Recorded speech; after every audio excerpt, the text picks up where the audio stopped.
Assalamualaikum warahmatullahi wabarakatuh. Perkenalkan, kami dari kelompok 4 Offering A akan mempresentasikan mengenai pengembangan instrumen penilaian yang telah kami buat, yaitu mengenai kemampuan berpikir kreatif. Next.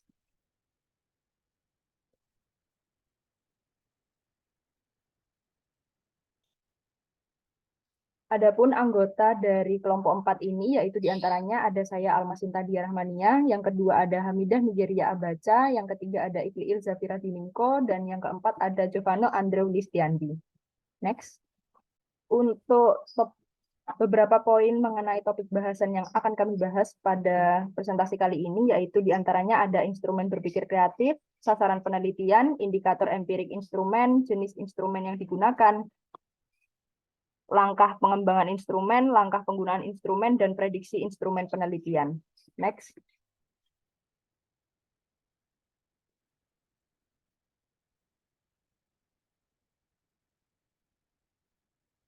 Baik, yang pertama ada instrumen berpikir kreatif. Perlu diketahui bahwa kemampuan berpikir kreatif atau yang dikenal creative thinking skill adalah kemampuan seseorang untuk melahirkan sesuatu yang baru, baik berupa gagasan maupun karya nyata yang relatif berbeda dengan yang telah ada pada sebelumnya. Next.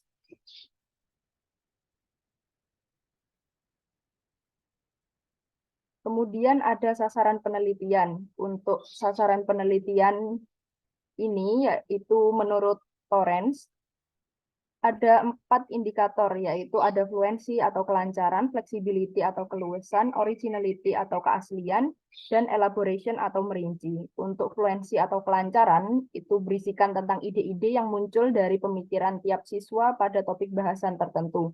Contohnya, ketika siswa diberi suatu permasalahan yang berkaitan tentang lingkungan, kemudian tiap siswa bisa memberikan ide terkait permasalahan yang telah diberikan. Kemudian untuk flexibility atau keluasan adalah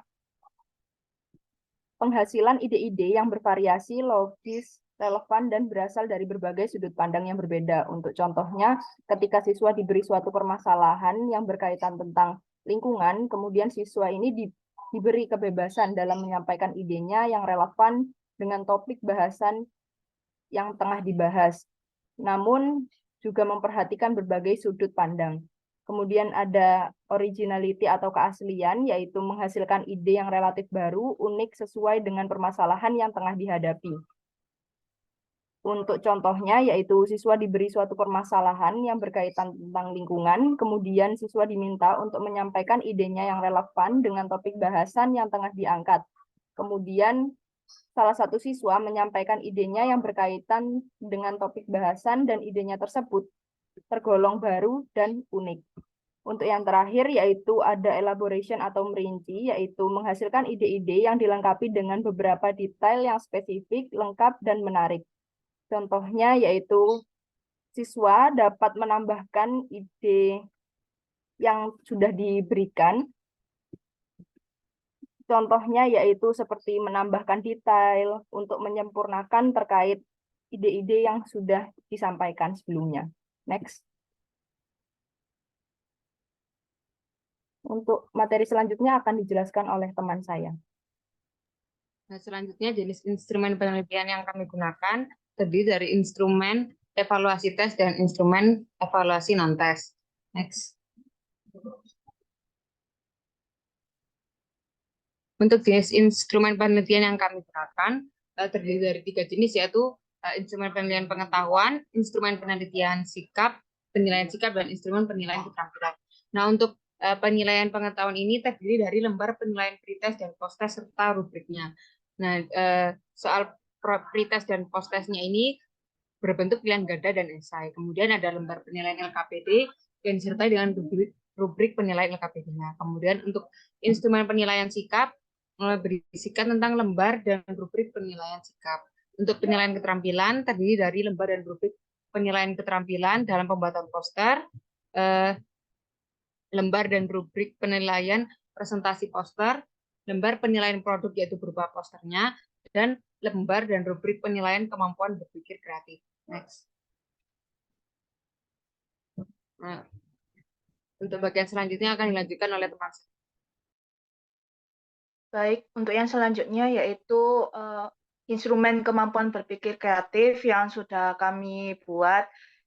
Untuk kemampuan yang kami pakai yaitu berpikir kreatif, dan materi yang kami gunakan pada instrumen penelitian ini adalah materi pencemaran lingkungan yang dapat dilihat pada QR kode yang kami buat pada PPT ini, dan juga ada link cantuman yang sudah kami buat di sini. Jadi tadi kan sudah ada QR kode sama linknya, nanti kebukanya tampilannya seperti ini.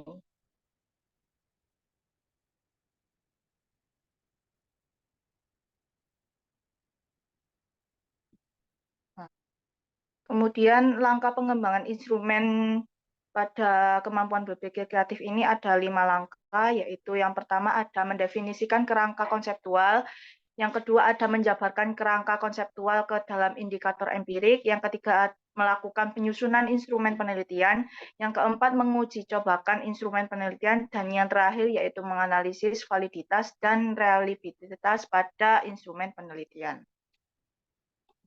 Kemudian untuk slide selanjutnya akan dibacakan oleh rekan saya.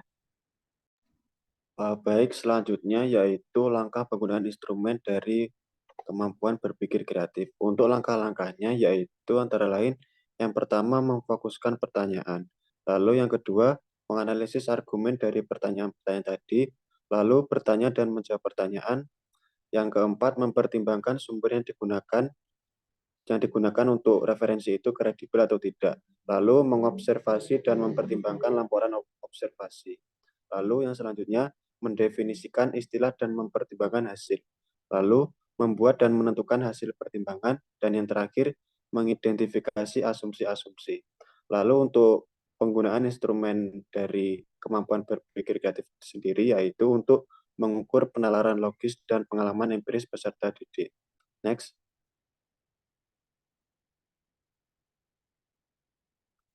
Untuk selanjutnya yaitu prediksi instrumen penelitian. Jadi instrumen penelitian yang telah kami rancang ini diharapkan mampu meningkatkan kemampuan berpikir kreatif siswa SMP kelas 7 pada materi pencemaran lingkungan.